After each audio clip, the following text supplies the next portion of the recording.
നമുക്കൊരു ചട്നി ഉണ്ടാക്കുന്ന വീഡിയോ ആണ് ഇടുന്നത്. അതായത് പുതിനയില ചട്നി എന്ന് പറയും. ഇത് നമുക്ക് ഒരുവിധമുള്ള അസുഖങ്ങൾ, ഗ്യാസ് പ്രോബ്ലങ്ങൾക്കൊക്കെ നല്ല ഉപയോഗമുള്ള ചട്നികൾ, അടിപൊളി ടേസ്റ്റും. ഇതിനാവശ്യമായിട്ട് നമുക്ക് വേണ്ടതെന്ന് വെച്ചാൽ പുതിനയില നല്ലതുപോലെ കഴുകി വൃത്തിയാക്കിയതിന് ശേഷം അതെടുക്കുക. പിന്നെ ഇഞ്ചി, കൊച്ചുള്ളി, 2 കഷ്ണം പച്ചമുളക്, കറിവേപ്പില, ഒരു തക്കാളി, ഇത്രയാണ് വേണ്ടത്. പിന്നെ നമുക്ക് വെളുത്തുള്ളി ആവശ്യത്തിന് എടുത്താൽ മതി. എന്നിട്ട് നമ്മൾ തക്കാളി ഇതുപോലെ അരിഞ്ഞെടുക്കുക. പിന്നെ പച്ചമുളകും ഇതേ രീതിയിൽ അരിഞ്ഞെടുക്കുക. അതിന് ശേഷം വെളുത്തുള്ളി ഇതേ കണക്ക് അരിഞ്ഞെടുക്കുക. എന്നിട്ട് നമുക്ക് ഉള്ളി, അതായത് കൊച്ചുള്ളി നമുക്ക് എത്രയാണോ നമ്മളെടുത്ത് വെച്ചിരിക്കുന്നത് അതും എടുത്ത് അരിഞ്ഞ് ഇതേ ഷെയ്ഡിൽ നിങ്ങൾക്ക് ഇഷ്ടമുള്ള രീതിയിൽ വേണമെങ്കിൽ അരിഞ്ഞിടും. എന്നിട്ട് കറിവേപ്പിലയും കൂടെ ഒന്ന് ഉള്ളി എടുത്തതിന് ശേഷം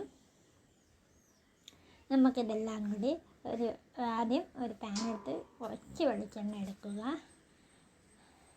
വെളിച്ചെണ്ണ ഒന്ന് ചൂടായതിന് ശേഷം നമുക്ക് ഇടേണ്ട കാര്യം എന്ന് വെച്ചാൽ, നമ്മൾ പ്രത്യേകം ശ്രദ്ധിക്കുന്നതെങ്കിൽ ഇതിന് വെളിച്ചെണ്ണയാണ് നല്ലത്, വേറെ ഒരു എണ്ണ ഉപയോഗിക്കരുത്. എന്നിട്ട് കുറച്ച് കടുകിട്ട് പൊട്ടിക്കുക. വേറെ എണ്ണ എടുത്താൽ നമുക്ക് ഇതിൻ്റെ ടേസ്റ്റ് വ്യത്യാസം വരും. വെളിച്ചെണ്ണയാകുമ്പോൾ നല്ല അടിപൊളി ടേസ്റ്റുമാണ്. പിന്നെ സൺഫ്ലവർ ഉപയോഗിക്കാം, എന്നാലും കുഴപ്പമില്ല. എന്നിട്ട് നമുക്ക് 2 വറ്റൽമുളക് പൊട്ടിച്ചിടുക, കുറച്ച് കറിവേപ്പില. എന്നിട്ട് നമ്മൾ ഈ അരിഞ്ഞ് വെച്ചിരിക്കുന്ന എല്ലാം കൂടി ഇതിൻ്റെ അകത്ത് ആഡ് ചെയ്ത് കൊടുക്കുക.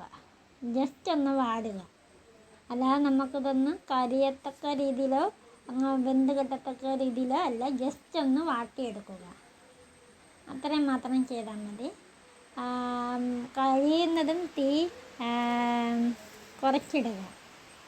പിന്നെ വേണ്ടതെന്ന് വെച്ചാൽ ഉപ്പ് ഇതിൻ്റെ അകത്ത് നമ്മൾ ആഡ് ചെയ്യുന്നുണ്ട്. അതും തിക്കായിട്ടൊന്ന് ജസ്റ്റ് ഒന്ന് ഉപ്പും ഈ അരിഞ്ഞു വെച്ചിരിക്കുന്ന എല്ലാം കൂടെ ഇതിൻ്റെ അകത്തൊന്ന് മിക്സായിട്ടൊന്ന് പിടിക്കാൻ വേണ്ടി ജസ്റ്റ് ഒന്ന് ഇളക്കുക. എന്നിട്ട് നമ്മൾ ഇടുന്നതെന്ന് വെച്ചാൽ ഉഴുന്ന് പരിപ്പ്.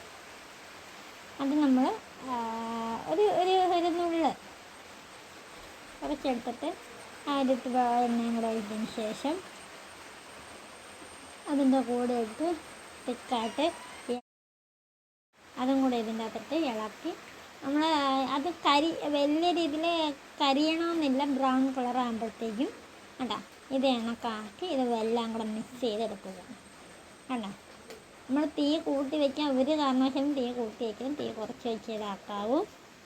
എന്നിട്ട് അതെല്ലാം കൂടെ നല്ലതുപോലെ തിക്കായിട്ട് ഒന്ന് ജസ്റ്റ് ഒന്ന് വാടി വന്നിട്ടുണ്ട്. എന്നിട്ട് കുറച്ച് കറിവേപ്പില. ഇത് കറിവേപ്പില നമ്മൾ കൂടുതൽ ചെയ്യുന്നതെന്ന് വെച്ചാൽ കറിവേപ്പില നമ്മുടെ ശരീരത്ത് എത്രത്തോളം പോകുന്നോ അത്രത്തോളം നല്ലതാണ്. എന്നിട്ട് നമ്മൾ ലാസ്റ്റാണ് ഈ പുതിനയില ഇടുന്നത്.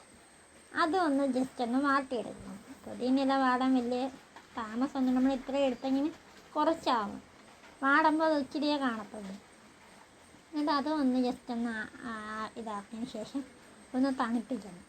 ഒരാവി പോകത്തക്ക രീതിയിൽ തണുപ്പിച്ചെടുക്കണം. ഇത് നമുക്ക് കുട്ടികൾക്കായാലും വലിയവർക്കായാലും ഗ്യാസ് പ്രോബ്ലങ്ങളെല്ലാം മാറി കിട്ടുകയും ചെയ്യും. നല്ല ഒരു ചട്നിയാണ്. എന്നിട്ട് നമ്മൾ ഇത് മിക്സിയിലെ ജാറിൽ അടിച്ചെടുക്കുക. എടുത്ത് നമുക്ക് എന്തിനോടും ഈ ചട്നി നമുക്ക് യൂസ് ചെയ്യാം. കറിയുടെ കൂടെ നമ്മൾ ചോറിൻ്റെ കൂടെ ആയാലും യൂസ് ചെയ്യാം. അത് നമ്മൾ ഇനി കടുക് വറുക്കേണ്ട ആവശ്യമില്ല. ഇനി മറ്റൊരു വീഡിയോ ഇട്ട് തരുന്നത് ബൈ ബൈ.